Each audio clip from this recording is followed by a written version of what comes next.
Today we're going to work on another step in the project of making this C10 truck be a truck. It's a long bed truck, yep, C-notched, lowered, brought to you by Amazon and eBay. I use the cheapest parts available. We did the C-notch kit on this and the Amazon flip kit, so we are low. I'm about an inch or two higher in the back than I am in the front. That's just because of my tire size and my drop and everything. But when I put the trailer on, it levels out nicely. I'm just going to assume that when I load another truck on there, this little guy on the back of this truck, that it's going to sag a little bit. So to take care of that and to combat that before I get going down the road a little bit more, I'm just going to go ahead and install some helper bags. There's not a lot of options for a flip kit truck to put air helper bags on. I found one that has the closest to the brackets that I think I'm going to be able to make work. And we're just going to, cut and weld. It's just metal. An Amazon clone of the Air Ride kit. Basically, it's got a bracket that bolts to the frame rail. Bag goes under that. This is designed to go on top of your leaves here. They give you some bolts to sandwich this and a little strengthening plate on the bottom to kind of cinch that down with. But as you see, we've already got the issue of, well, how do we space that down to here? So basically what we're going to do, this is looks like 1/4 inch steel. I don't know what kind of steel it is. We'll find when we start welding it. But I'm just going to cut this probably here-ish, right flat with the bottom. Let that sit on the spring, and then I'll probably get a piece of 1/4 inch angle iron.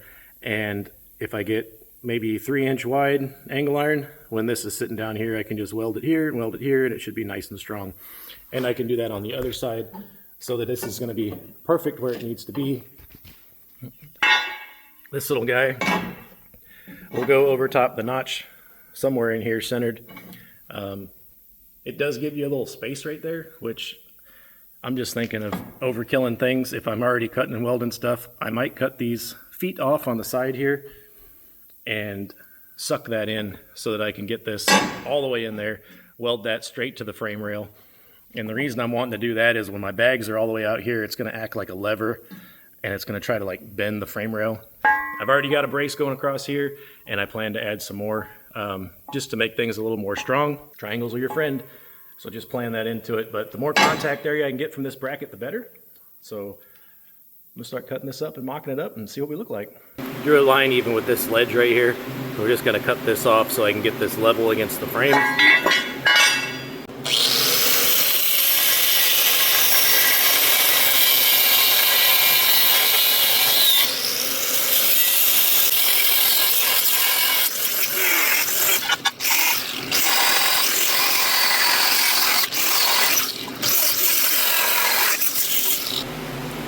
Got it cut off, got everything cleaned down and ground down. Now I'm going to set this up here, tack it, make sure it's level, and weld it in.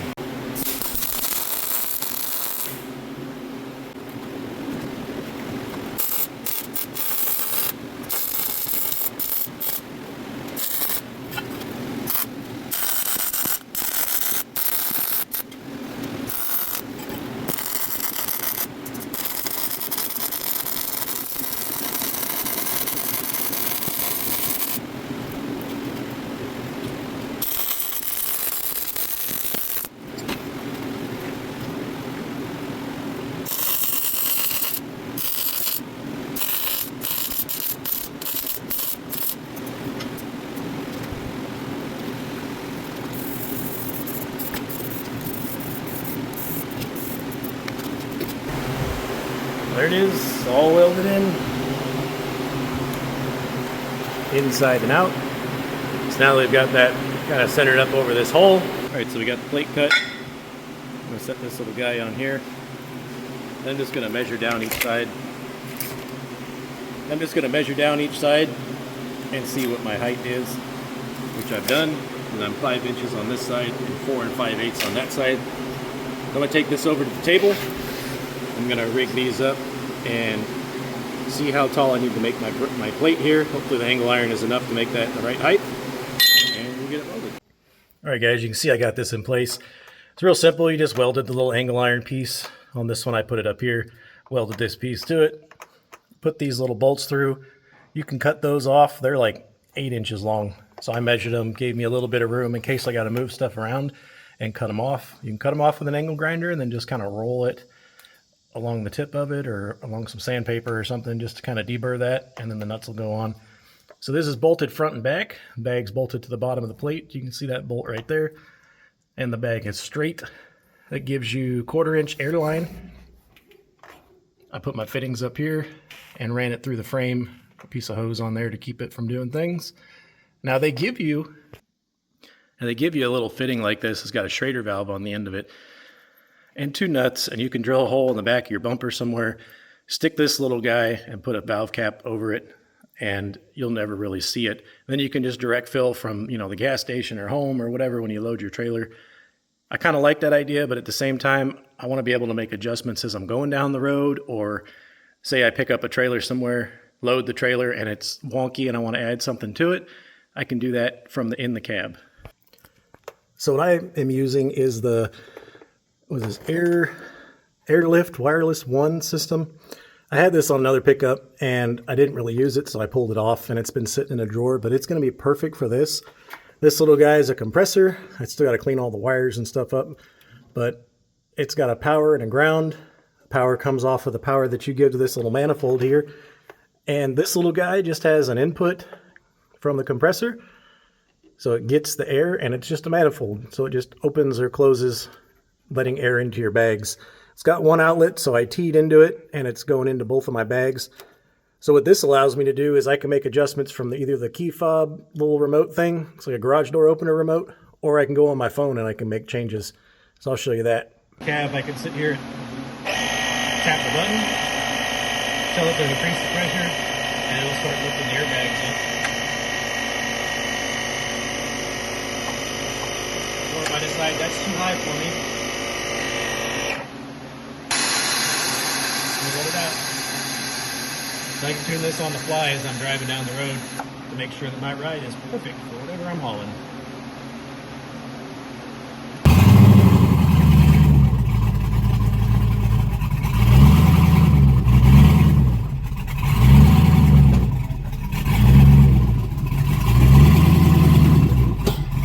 What's up? Protect the trailer.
Alright, the trailer is now attached, and as you can see, we purposely kept this just a little bit high, and that's because of the tires that I used are keeping the rear end about 2 inches higher than it would normally be, and it levels out. With the trailer on it, that little bit of weight, it's about level. But we still have the bags to level everything else out. So I'm going to leave no air in the bags, just for proof of concept here. And I'm going to put another truck on the back of this and load it up and show you how much squat we have and how we can fix it. First, I guess you guys need a measurement. 5 and we'll call that 7/8 here. Just trailer weight, no air in the bags. So we're going to call that our baseline. And we'll get this other truck on here, see what it does.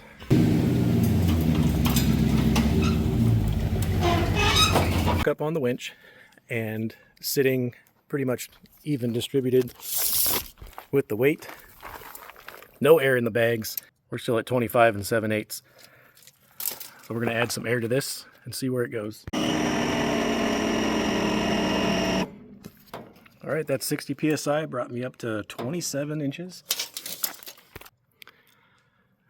So if you look, that's pretty much, I don't know how the ride height was before. Now I can bring that truck forward a little bit and it'll probably load that rear end a little bit down a little bit more. But I think that's, for where I haul, that's pretty well centered. It's just, when I pulled it up, it just started to load the back of the tires there. That's where I like to keep it for a load. And this brought me right back up. So I'm going to have some assistance here, and I'm also going to have some clearance. Well, there you go. Hopefully this gives you guys some ideas you can use on your truck. You can have a lowered truck with a flip kit in the rear and still tow stuff. I probably could have done this without the airbags. I think my springs were actually good enough that it would have worked, but just give me that peace of mind that I can haul the trailer, I can haul whatever. It's talking to me. This truck rides well, and it's going to be able to tow anything. So that's always a win. So I'm going to put links down there to the parts that I got. Hopefully this gave you guys some ideas. If you guys got any questions, let me know. Thanks for watching, and we'll see you on the next one.